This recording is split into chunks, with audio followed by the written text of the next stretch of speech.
In the long line of bad news, ladies and gentlemen, we got another one, and this is officially going on to support the thesis that Lucasfilm is officially bankrupt and Disney is not helping him in the slightest. Because David Fincher, the famous director, of course, Fight Club, 7 Zodiac, even my favorite series, Mindhunter, that was on recently on Netflix, they were in talks with Lucasfilm to direct a new Star Wars film set after The Rise of Skywalker, but get this, the reports are in, the movie would have followed a character from the sequel trilogy. It's unclear who, and I think I got a suspicion because this is why John Boyega ultimately fell off with Lucasfilm. I think it's because it would have had something to do with John Boyega, but Lucasfilm completely scrapped the idea because, get this, they had concerns over budget and final cut. This is what halted the development. Are you serious, Lucasfilm? Are you serious, Disney? Like, what are you doing over there? What is the main point of this studio? So let me get this straight, Disney and Lucasfilm, for God's sake. You didn't have a budget for a fantastic movie that David Fincher would be involved in that would surely be a hit, but you had a budget like this for the failure that was The Rise of Skywalker. It was $593.7 million. So almost $594 million. This makes it the third most expensive movie in history. What an embarrassment. Literally, what an embarrassment. And they say Disney is interested in another one of these, like, Rey movies. Is just spectacularly mind-boggling that Disney would even consider going ahead with this. They made the third most expensive movie in history and it failed spectacularly. It just recouped the lost money, perhaps because it did somewhat good in the box office because it's a Star Wars episode, but they can't rely on that anymore. And going with Rey again and with this storyline that failed, with fans, with critics, with everybody, even those who were supporting the sequel trilogy could not support The Rise of Skywalker. That's how bad it was. Of course, let's not forget about the reports that Disney is desperately trying to bring back the male audience that they kind of lost with not only Star Wars but with Marvel and all the things in between that they tried to bring in more female viewers. Now that seemingly it kind of failed, they want the Gen Z males to come back to Marvel and Star Wars. How do they do this? Well, I can guarantee you that they can't do it with another Rey trilogy. By what we saw in Star Wars Celebration 2025 in Japan, Kathleen Kennedy, although reveals that lacked any Daisy Ridley updates, coupled with Fantastic Four kind of flopping in the box office, and Bob Iger literally coming out, giving out a statement regarding this, gives me a clear path for the Daisy Ridley movies, the new Jedi Order movie, and apparently it is slowly being cancelled as with other projects. Hello there. Hello there, folks. Welcome. Today I want to convince you 100% that they are no longer moving on with any new Jedi Order or new anything projects. If you get a new in your title, people are not going to be interested. People are not interested in classic characters like the Fantastic Four and like Superman. So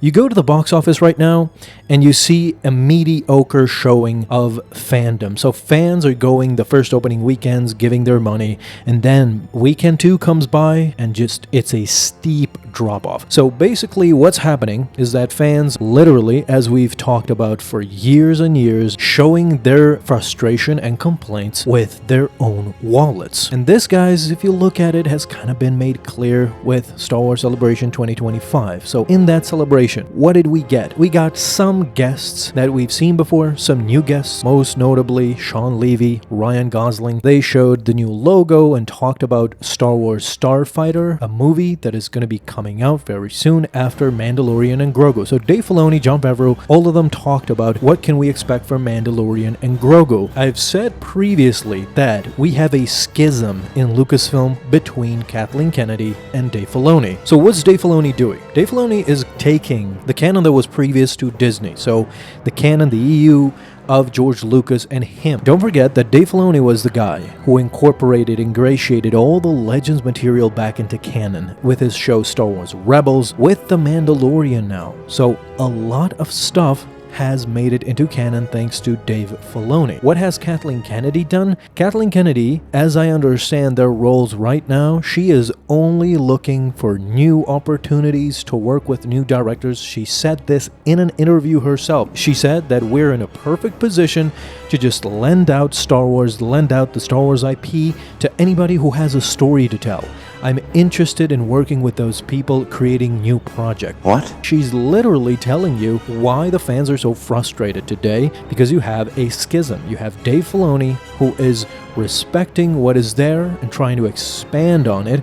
There is a lot of material. If it wasn't, how could Dave Filoni have come up with The Mandalorian? How can he and George have come up with The Clone Wars? This is a totally different genre outside of the movies. And now he is making his first own movie in Mandalorian and Grogu. So expanding on an original idea, but in-house, not going outsourcing out of it. New original ideas that basically will just tarnish Star Wars. It has been already proven that the true fans of Star Wars were the original ones who worked at Lucasfilm with George Lucas closely. These are passionate fans that want to create and expand Star Wars, while all these other types like J.J. Abrams, Rian Johnson, we know the nightmare fuel that they brought into Star Wars. It wasn't a collaborative effort at all. They just did what they wanted, and the sequel trilogy as a result suffered so badly that it's incoherent. If you go back and watch the sequel trilogy, it's an embarrassment. It's just an embarrassment. There's nothing more to add or to say to that. So let's set aside the fact that Kathleen Kennedy doesn't understand how to move on in the future with Star Wars. Now we have the diminishing returns of Fantastic Four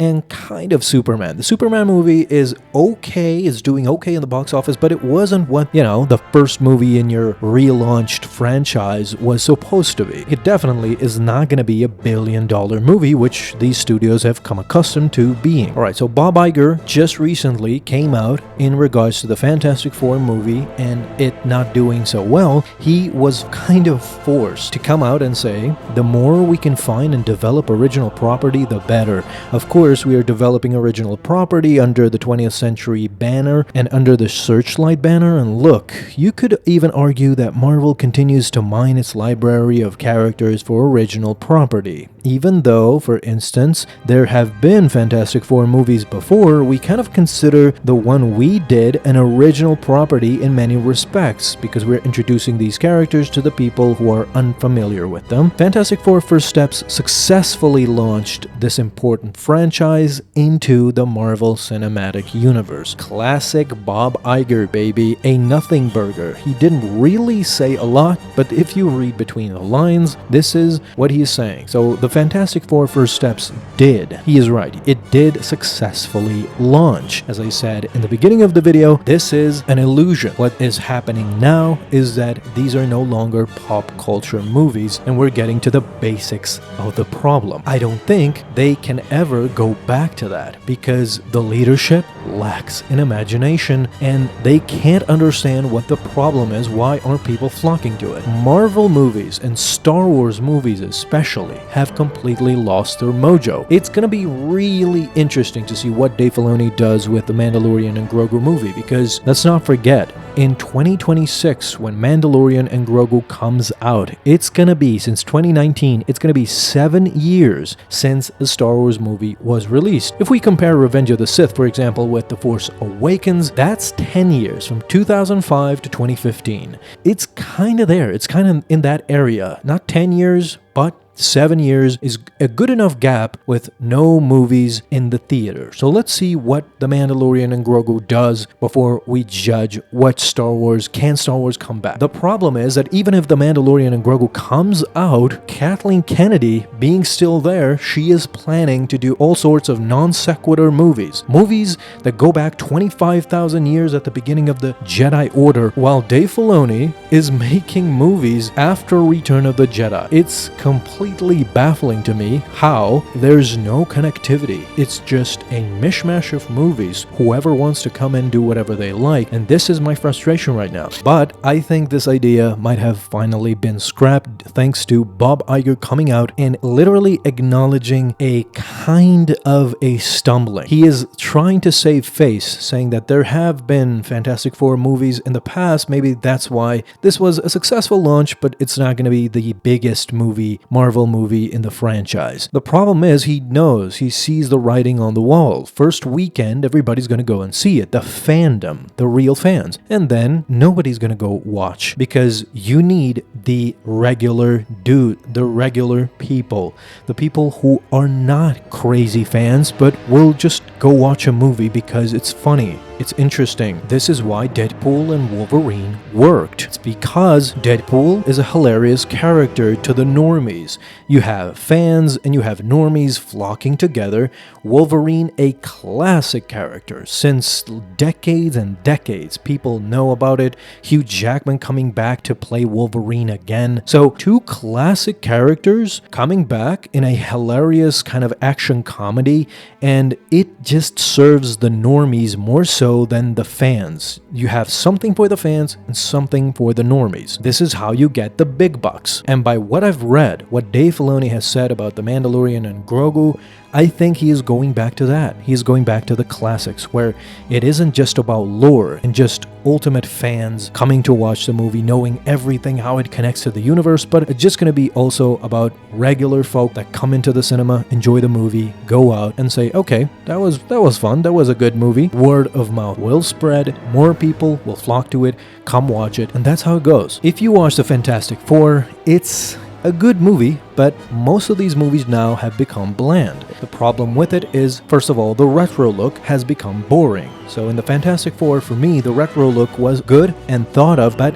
it is already played out to such a humongous level that it's become boring. Then you have Galactus, then you have the Silver Surfer, then you have Franklin Richards, Sue's kid. So there's so much, they're throwing so much at you, and the post-credit scene is literally Doctor Doom getting his face healed by Franklin Richards. So there's so much into it that normies are just gonna go, huh? What? So they're not gonna get it. This is, I feel, how they lost their track and lost their path. I had the same problem with Superman. Superman is a classic tale. It's a great movie. You should go watch it. It's a refreshing restart. James Gunn did a good job. My problem with it, of course, there's a myriad of characters. Good guys, anti-heroes, bad guys. There's so much to keep track of. I feel the frustration. I literally do. Luke Skywalker perhaps returning to the silver screen again. Imagine how exciting that would be, and why Kathleen Kennedy hasn't done it in freaking 15 years. I just don't get it.